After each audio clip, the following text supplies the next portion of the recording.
Boa noite, pessoal. Vamos começar aí o trabalho de segunda-feira, né? Mais uma segunda-feira das cartas de trabalho, né? Nosso último ciclo de cartas, né? Que tem vindo e é muito louco, porque a gente acha que trabalho é aquela coisa, quando a gente fala em trabalhar espiritualmente, trabalhar o espírito, a gente pensa em uma coisa, né, vir, atender, encaminhar espíritos, fazer, né, um monte de coisa. E é muito mais simples do que a gente imagina, muito mais sem que a gente perceba, né, é acordar de manhã, respirar, levantar da cama, já estamos trabalhando, né, é existir. Então é muito mais simples do que a gente imagina. E nós vamos à carta número 3, a dor do trabalho. Opa, se eu não ligar, não passa. Em determinados momentos, o trabalho espiritual exige que a dor se manifeste. E quando digo dor, não falo apenas de dores físicas. Então, o mentor sempre fala, é pelo amor ou pela dor? Né? Sempre é falado, pelo amor ou pela dor, para onde tu escolhe? E nós temos uma tendência incrível, né? A ir pela dor. A escolher sempre caminhar quando tem dor. Quando tá no amor, tá no bem bom, tá gostosinho, a gente não vai. Né? Dificilmente a gente vai. A gente tem que sentir aquela dorzinha que diz, opa, levanta daí, que tu tá muito tempo sentado. É que nem quando a gente dorme e a cama tá boa, né? A gente só levanta porque tá com dor nas costas que não aguenta mais ficar deitado. Que se não tivesse a dor de ficar deitado, a gente ficava deitadinha ali na cama. Passava o dia inteiro enfurnado debaixo dos cobertores, né? No inverno que tá quentinho. Se não dói a coluna, a gente não sai da cama, né? A não ser quem é pai e mãe, né? Mas dá vontade de amarrar o filho debaixo da cama. Só que tem aquela dor que faz a gente levantar. A dor do luto, da perda de elementos da sua existência, às vezes é sentida como aquela tristeza que se instala, que parece sem razão e vai embora um tempo depois. Então ele fala aqui também das dores que a gente não identifica como dores. Sabe aquele dia que a gente está triste? Não sabe nem por quê. Não sabe nem de onde vem. Às vezes é um pedacinho de nós que a gente está abandonando e sente a dor do luto. Sente a dor de deixar partir. Eu não preciso mais disso aqui. Eu posso deixar. Mas a gente é apegado. A gente adora esse personagem. Adora sofrer com o personagem. E não deixa ele embora. E aí a gente se segura. E às vezes a gente não percebe. Na grande maioria das vezes a gente está sentindo dor e não percebe. Não identifica de onde vem.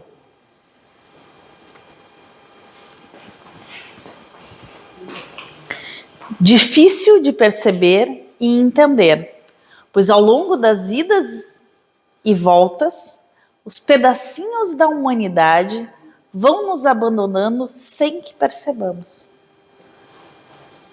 Não precisa fazer força, não precisa fazer uma grande evolução espiritual.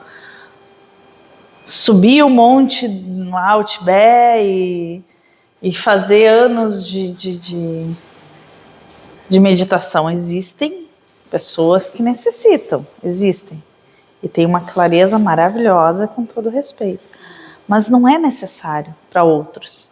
Para outros, só o fato de caminhar no dia a dia, de viver a sua existência ao máximo, já faz com que se desprenda de pedacinhos da sua humanidade.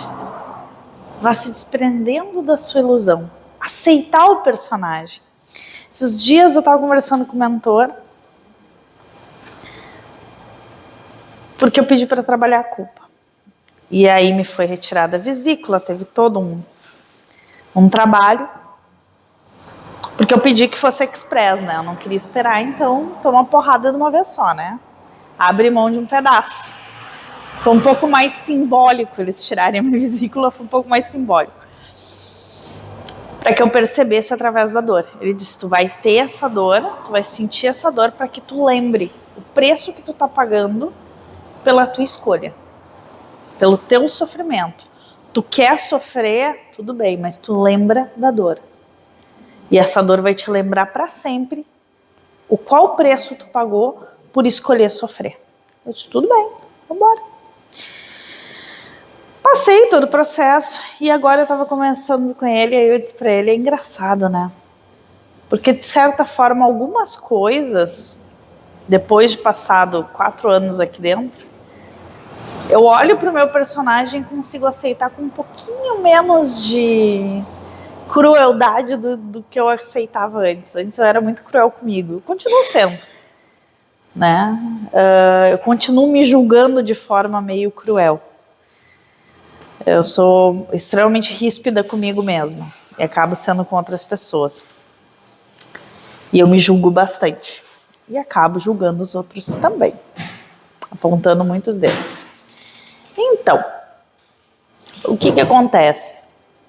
Eu olhei para ele e disse, pois é, né? Mas tem algumas coisas que depois que a culpa diminuiu, porque eu senti a diferença de certas coisas que hoje eu consigo dizer dane-se, que eu não conseguia dizer antes, eu consegui olhar para mim de uma forma um pouco mais benevolente, de certa forma. E aí eu percebi o quanta dor eu sentia sem perceber. De me condenar, de me julgar. Mas eu precisei viver, e ele disse, tu precisou viver até hoje aqui, assim, nesse estado, sentir essa dor para que tu pudesse mudar. Então não está errado viver quem nós somos. O que o personagem propõe. Se esgotar, viver, por mais cruel que pareça ser. O personagem não está errado viver. Fazer tudo o que tem que fazer. Porque é exatamente essa ferramenta que vai te ajudar lá na frente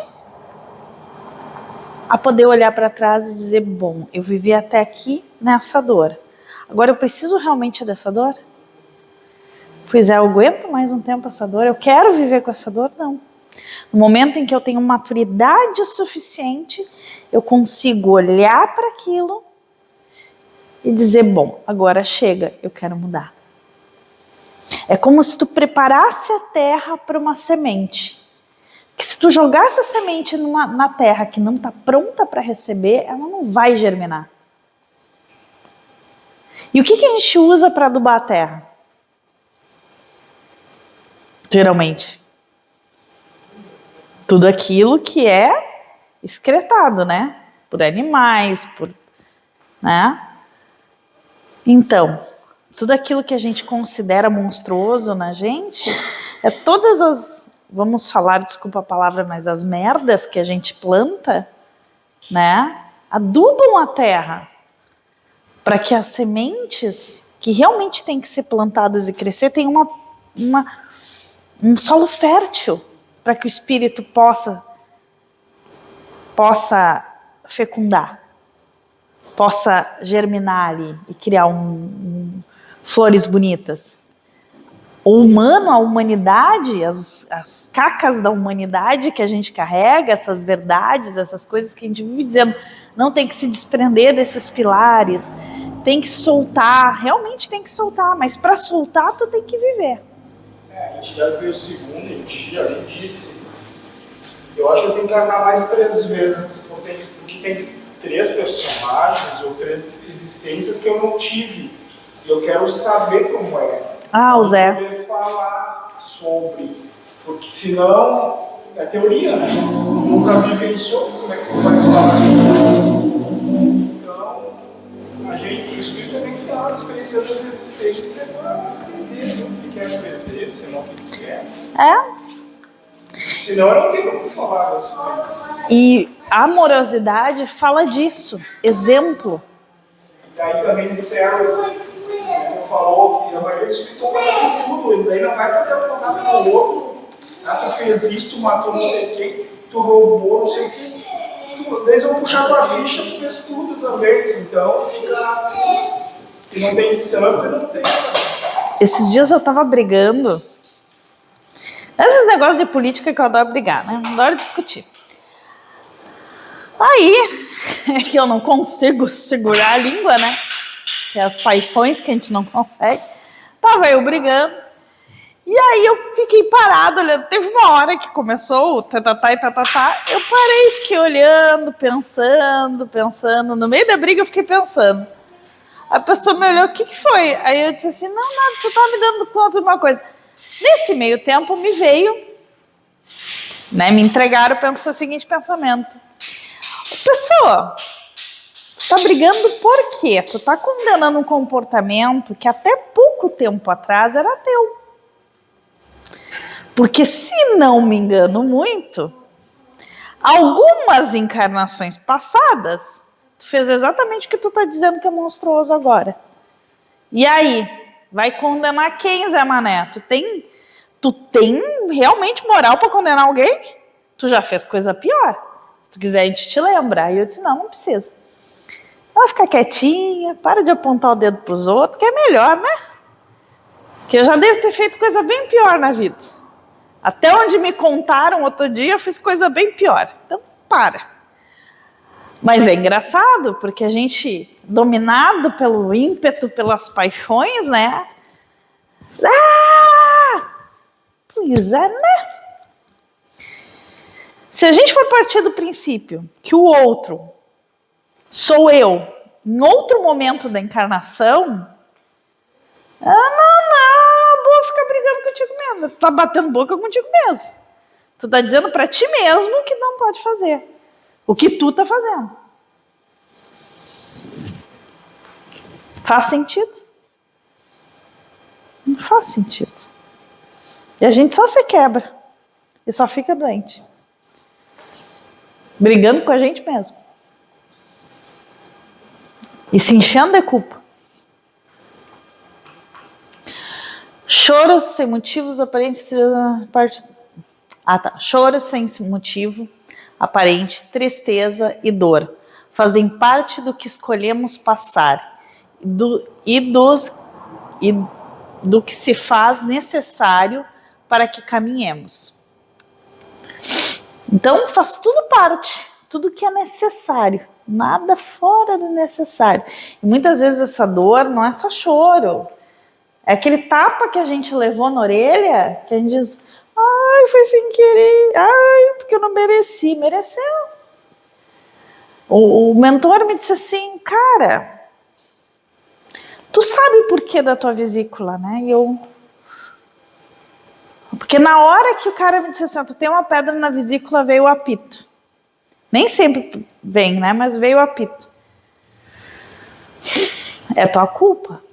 Agradece que foi tua vesícula e não teu fígado. Eu disse, bom, muito obrigada pela essa infecção na vesícula, obrigada por essa dor, obrigada por todo o vômito, obrigada pelos dias de diarreia, foi tudo tranquilo. Tudo certo até aqui. Graças a Deus foi só minha vesícula, não foi meu fígado. Agradece na dor. Porque ela é necessária, ela é ferramenta. Então, mesmo quando a gente está apanhando, e isso a gente aprende aqui, porque a gente apanha algumas vezes, apanha olhando e dizendo, muito obrigado. Foi merecido. Porque às vezes é nesse momento que a gente olha e consegue a perceber coisas que estavam lá dentro que a gente não queria. E que a gente teimava em manter. E botar para fora certas dores e curar certas feridas. Tu falou, eu lembrei, eu escrevi lá, Deus está dando o mínimo. Um mínimo. Podia ser pior, né? Como falou. O cara tá reclamando que eu tinha que visitar a mãe dele e escutar ela falar e ela não queria ouvir, ele só queria falar. E ele estava reclamando disso. O mentor disse, tu quer isso ou tu não quer ir lá e depois ter culpa por não ter ido? Ele diz, não, tá bom, tá bom, tá bom. Então Deus já está dando o mínimo. Se tu não concorda com Deus, então ele muda, mas esse mudar pode ser para pior. Ele não é mal contra ti, então ele já fez o mínimo que precisava. Se não foi suficiente, ele vai dar mais uma rochada, né? Mas ele já está talvez procurando o mínimo para se mover. Sabe que tem a história de um cara que ele foi embora, ele se separou, né? E ele nunca falou para os filhos o porquê, que ele foi embora do jeito que ele foi. E ele carregou por muito tempo essa dor. E aí um dia, um dos filhos acusou ele, botou o dedo na cara dele e falou um monte de coisa. E aí ele olhou para um dos filhos e disse assim, sabe por que eu fui embora do jeito que eu fui? Porque um dia tu estava dormindo, tu e teu irmão estavam dormindo, e eu estava lá embaixo de casa, bebendo. E aí eu olhei para aquela garrafa e pensei, eu vou dar para os meus filhos o mesmo pai que eu tive? Um pai alcoólatra? Esse cara foi um pai ausente, não foi um pai tão presente, ele não conseguiu ser o pai, aquele que está sempre junto, que está sempre...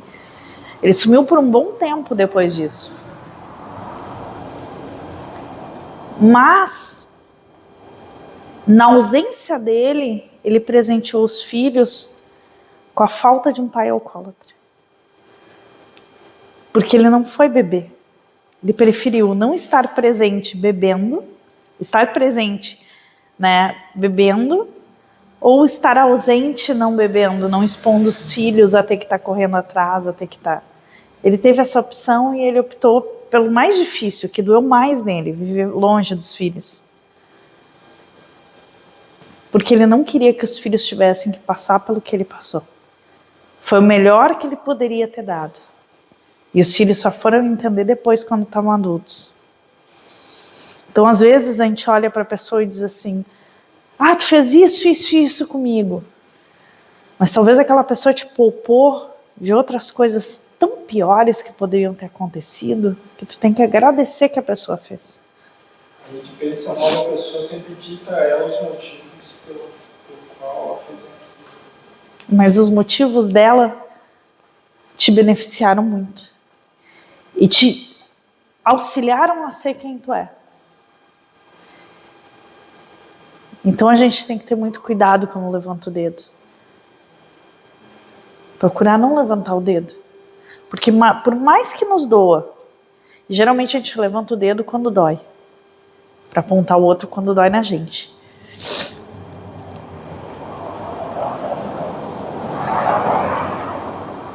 Mas tenha certeza que se aquilo te doeu, é um presente. É uma oportunidade de trabalho, uma oportunidade de amor. Sem essas ferramentas, na maior parte do tempo ficaríamos inertes, parados no tempo e espaço, vivendo uma ilusão sem fim.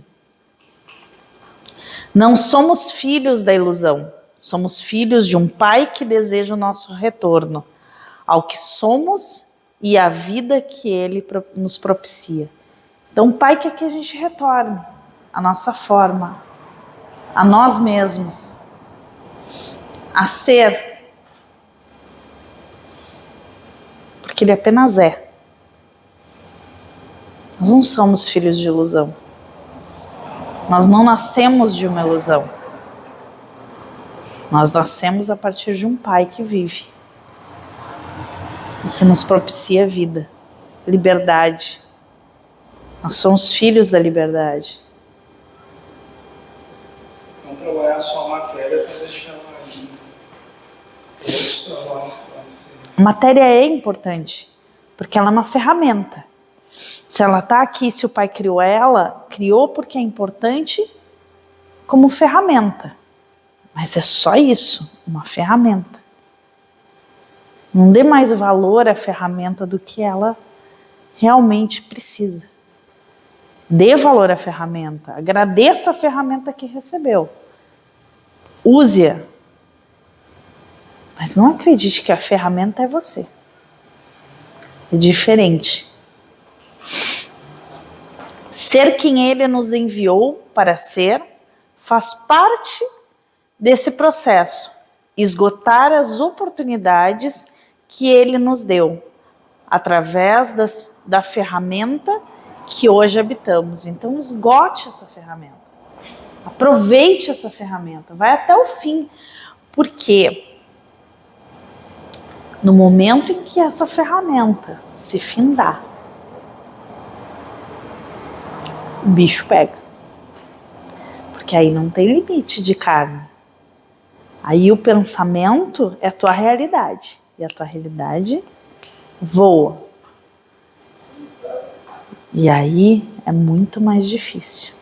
Agora a coisa caminha. Depois que essa ferramenta partir, a coisa voa. E tu não tem tempo de, eu vou refletir. Não vai refletir, vai viver. É bom perdoar. Agora. Hoje eu estou jogando uma serra e eu usei ela inteira para cortar mais, sabe? Máquina. Mas daí eu descartei aquela serra, um sentimento que deu dentro de mim. Agora, se eu jogasse ela com todos os dentes intactos fora, ou não tivesse cerrado... Vai olhar para trás e dizer, por que eu não usei? Aí vai causar arrependimento e culpa.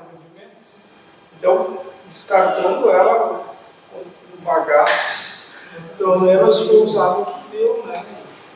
E a encarnação é isso. É uma oportunidade enorme. Quantos estão sentados aqui perto de vocês que vocês não estão vendo? Quantos eu vejo aqui sentados que gostariam de ter essa oportunidade? Quantos eu vejo aqui em volta da gente que olham a gente aqui agora, que se inspiram em vocês?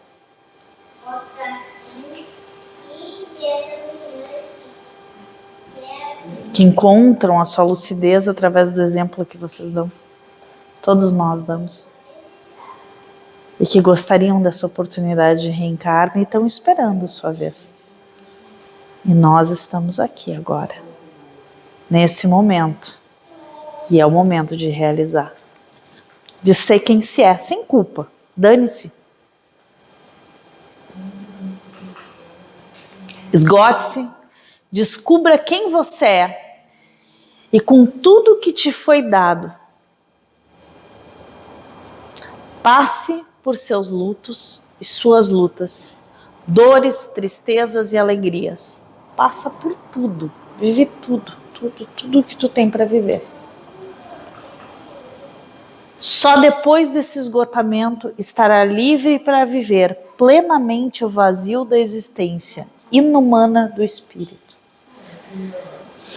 Porque a existência do espírito não é humana. A humanidade é uma criação nossa. É uma ilusão. Só depois de esgotar tudo que a gente tem que esgotar, é que aí a gente vai conseguir se libertar. A conversa que eu tive com o mentor foi mais ou menos por aí. Ele falou, cara, tu viveu tudo que tu tinha que viver nesse sentido. Até agora. Eu te entrego essa semente aqui, porque agora tu tá pronta pra gente plantar essa semente e regar. E crescer. Mas aí é uma escolha tua. Tu queres essa semente?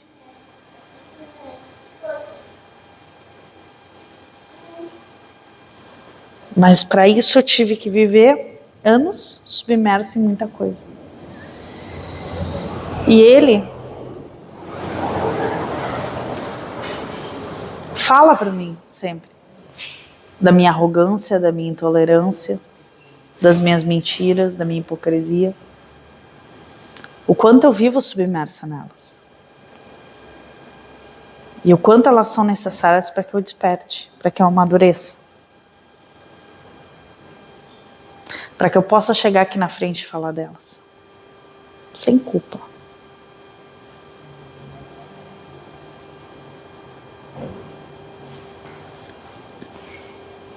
Senão, eu nunca vou confiar em mim mesma e em Deus. A fé não tá longe disso. Seja livre, seja feliz, tenha plena certeza de que esse caminho nunca será feito sozinho. A gente nunca está sozinho, nunca.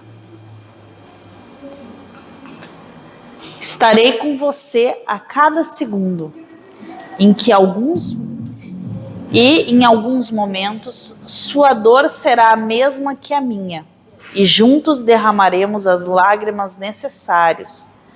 Vamos agradecer ao profundo amor do Pai, Espírito sem nome. Gente, eu só joguei as palavras hoje. Tá todo cheio de erro de português porque eu não me corrigi hoje. Eu já só fui psicografando e jogando na palestra. Mas, gente, é isso.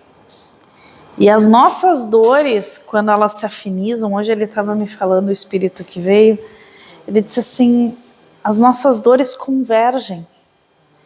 Porque tem momentos em que a gente vai estar afim, vão ter dores afins. E aí a gente vai olhar no outro e vai dizer, poxa, eu tenho uma dor muito semelhante. E a gente vai poder experienciar isso junto. Por isso que as pessoas são colocadas ao nosso redor, por isso que as pessoas são colocadas à nossa volta. Por isso que as pessoas estão perto da gente, porque alguma dor elas têm igual a nossa. E a oportunidade de olhar no outro o que tem em ti. E trabalhar a tua dor, entendendo a dor do outro. Oferecendo compreensão ao outro, tu oferece a ti mesmo. É engraçado porque semana passada eu fiz um destrava com um mentor, uma pessoa que tem me mentorado num trabalho que eu estou fazendo, profissional. E eu falei sobre algumas coisas, né? Sobre a minha autocrítica, que é extremamente alta, e, enfim, que eu não estava conseguindo fazer um trabalho porque minha autocrítica não estava deixando. E aí ele disse assim, eu quero que essa semana tu faça o seguinte, tu vai passar uma semana elogiando os teus colegas e as pessoas à tua volta. Aí eu disse, mas para quê, criatura?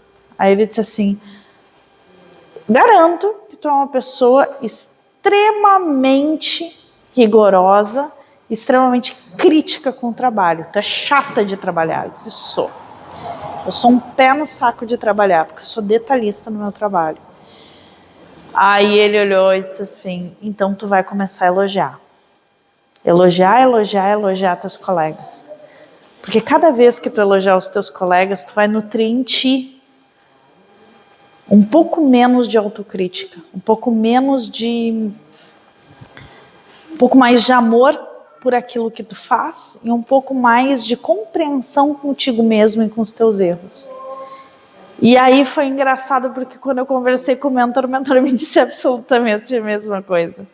Tu é muito crítica. Tu aponta demais, tu te aponta demais. Começa a apontar os outros menos, começa a te apontar menos. E aí eu olhei para as pessoas que estavam à minha volta e todas elas, grande parte delas, tem exatamente as mesmas coisas.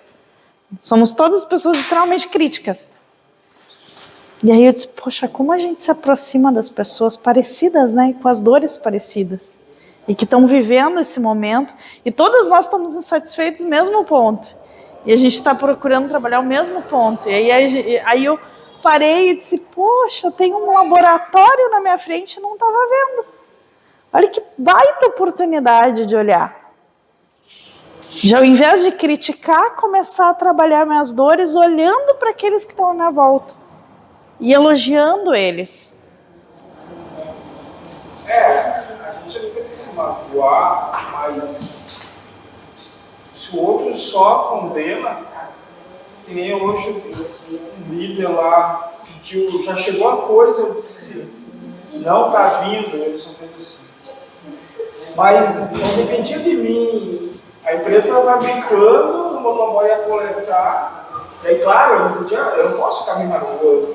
Mas se o outro só crucificar,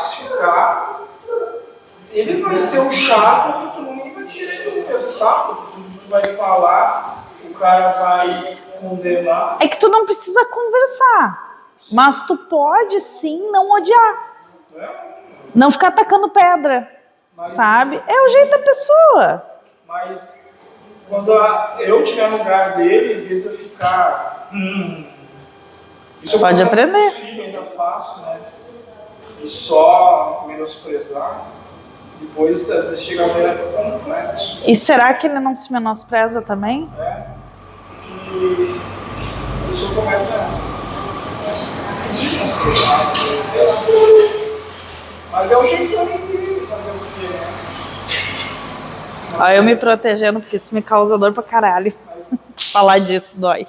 Mas quantas vezes eu consegui não menosprezar e dizer, bom, tudo bem, né?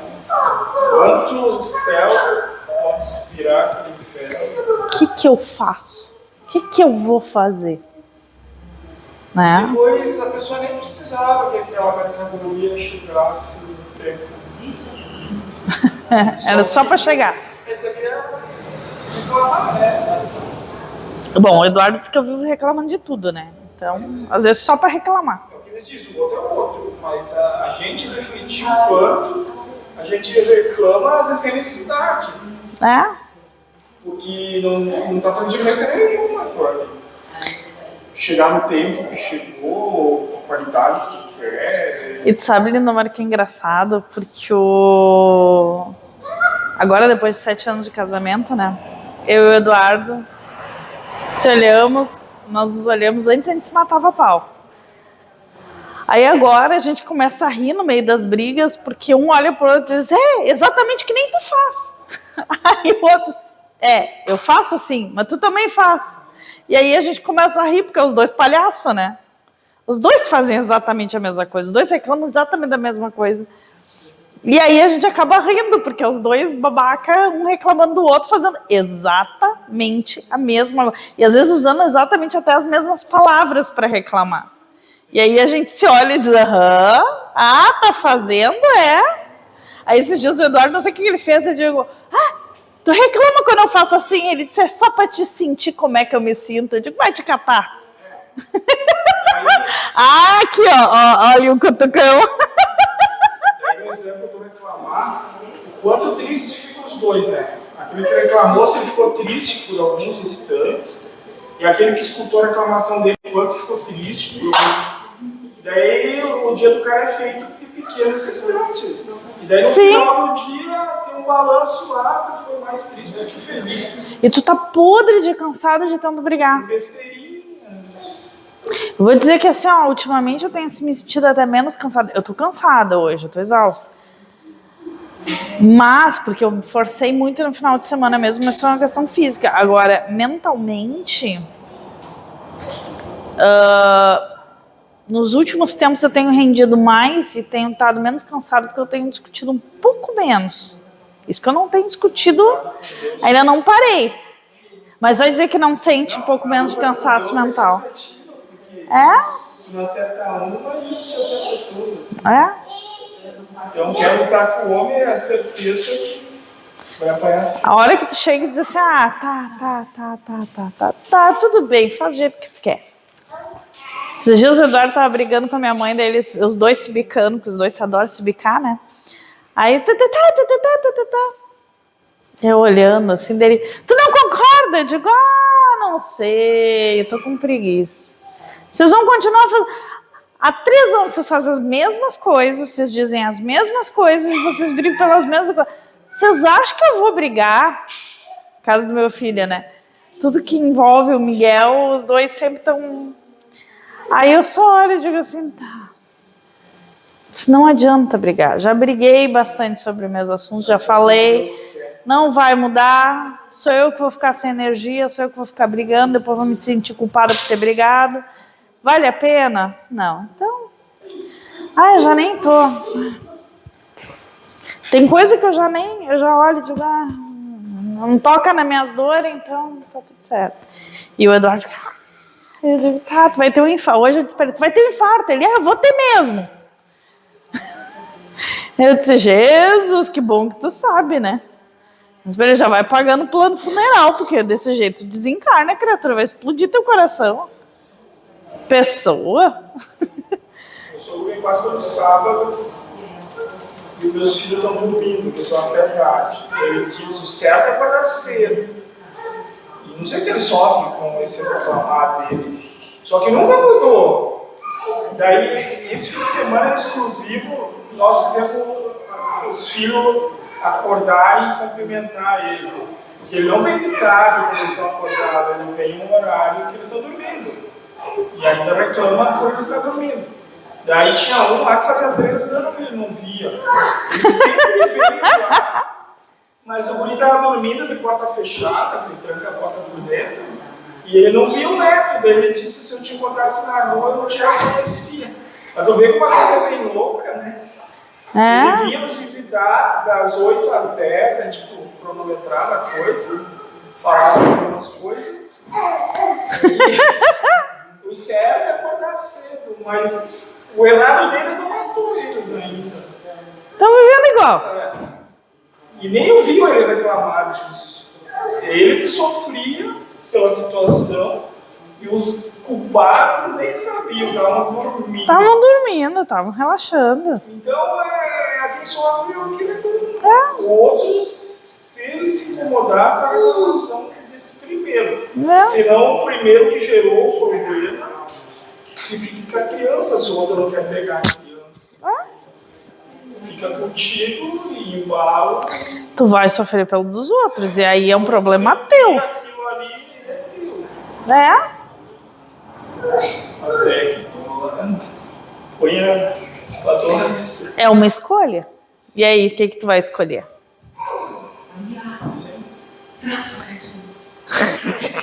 Mas é só um exemplo bem. Mais alguma coisa a acrescentar? Alguém quer acrescentar alguma coisa? Eu já vi um cutucão ali. Que a gente se identifica, né? Todo mundo tem alguma... Na maioria das coisas a gente, todo mundo tá no mesmo barco.